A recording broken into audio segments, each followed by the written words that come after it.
بسم الله الرحمن الرحیم. درنو لیدونکو او کتونکو سلامونه او نیک هیلې ومنئ.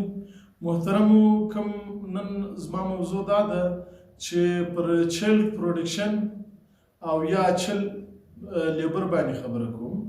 زموږ افغان کډوال ماشومان کوم چې دا وخت په بلوچستان ایالت کې موږ په کیمپو کې میشت یو، دا د ډیرو ستونزو سره لاس او ګریوان دي، خصوصا دغه د ښوونځیو ماشومان یا د سکولان ماشومان چې د اول کلاس یا د اول ټولګي څخه تر 12 ټولګي پورې د دوی عمرونه د 18 کالو څخه کم دي.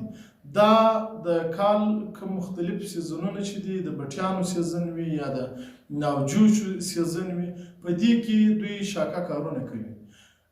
یونیسیار یو اداره ده چې چیلډ پروډکشن باندې کار کوي.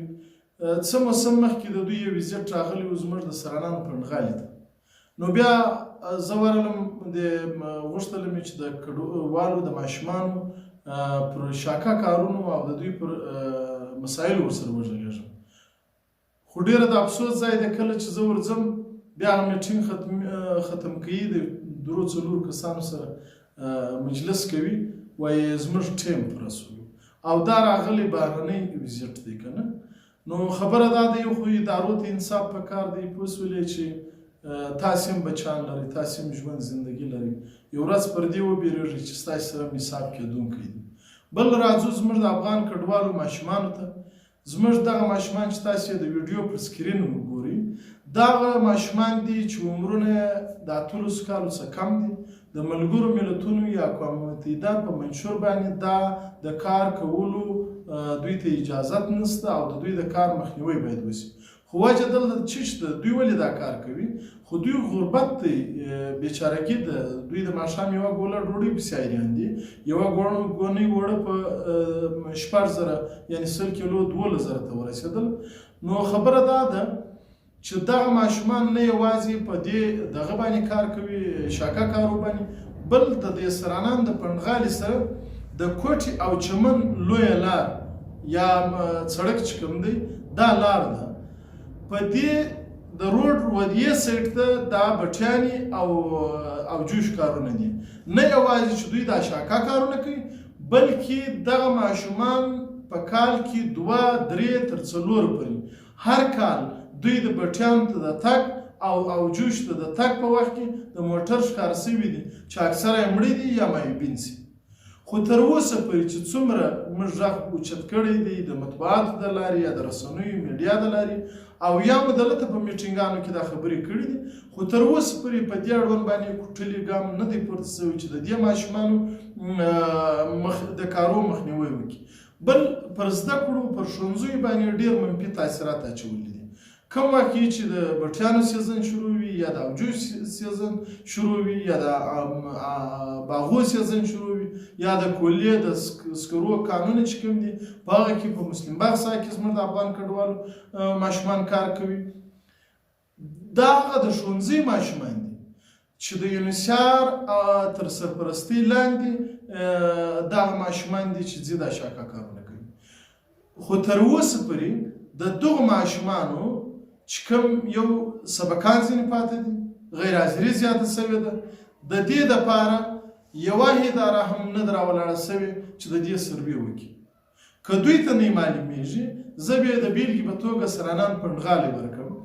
تاسې چې هر وخت کې پري ټیم درلودی، فارغه ټیم درلودی، د روډ پر غاړه د روډ څخه 10 متره، 20 متره، 30 متره، 40 متره، 50 متره کې یوه د دغه جوګۍ یا کومه د اوجوچو ځای چې دی هغه دی تیار ورسئ. د سهار د 8 بجې څخه شروع کېږي د غرمې تر 12 بجې پورې، چې په دې کې کوم ماشومان کار کوي. بیا دغه ماشومانو څخه پوښتنه وکړئ چې تاسې ښوونځی وایاست که نه وایاست؟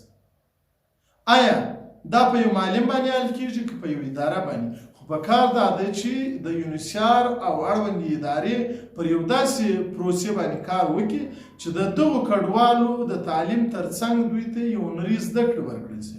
اوس دلته د سکیل کار ورکول کېږي، دا یو ډېر دخوا صرف په 50,000 آبادۍ یا په 15,000 کور کې 20 کسان د کاله. نو په کار دا ده چې تاسې د هر ویزیټ چې راځي، زما د یونیسیار د پروډکشن د چرګ پروډکشن د ادارې څخه دا هیله غوښتنه د هغه استازي چې کار کوي تاسې هر ورځ د ښوونځیو د ښوونکو او سرښوونکو څخه پوښتنه وکړئ چې ستاسې په سکولانو کې د ماشومانو څه مجبوریتونه دي ماشومان د کومو مشکلاتو سره مخامخ دي نه یوازې چې دوی شاکه کارونه کوي خدای نخواسته سبا دوی په اخلاقي فساد هم اخته کېدای شي دوی په نشي موادو هم اخته کېدای شي نو په کار دا ده چې د هر څوک د ماشومانو د حقوقو د تحفظ لپاره کار کوي په کار دا ده چې هغه د کیمپو د ښوونځیو ته ورځي د سرښوونکو څه پوښتنه وکړي د ښوونکو څه پوښتنه وکړي دا چې ته میټینګ کوې 2 یا 3 کسه راغواړې او بیا ستا ټیم پوره دی دا خو ډېره بېانصافي ده د ماشومانو په حق کې نو بیا هم زما هدف دا و چې دا ویډیو کلیپ جوړ کړم چې د یونیسیار او اړوندو ادارو ته زه دا وښیم چې د ښوونځي ماشومان هغه د ښوونځي ماشومان چې تاسې سرپرستي کوي هغه په شاکه کارو باندې بوخت دي خو تر اوسه پورې د هغو د شاکه کارو په مخنیوي کې او د دوی زده کړو ته نه پاملرنې د وجې څخه هغه په دې کارو باندې بوخت دي نو هیله ده او دا مې غوښتنه ده د یو سوشل اکټیویست او د افغان کډوالو د یو استازي په توګه چې یونیسیار او اړوندې ادارې د افغان کډوالو د ماشومانو د تحفظ لپاره کوټلي ګامونه پورته کړي مننه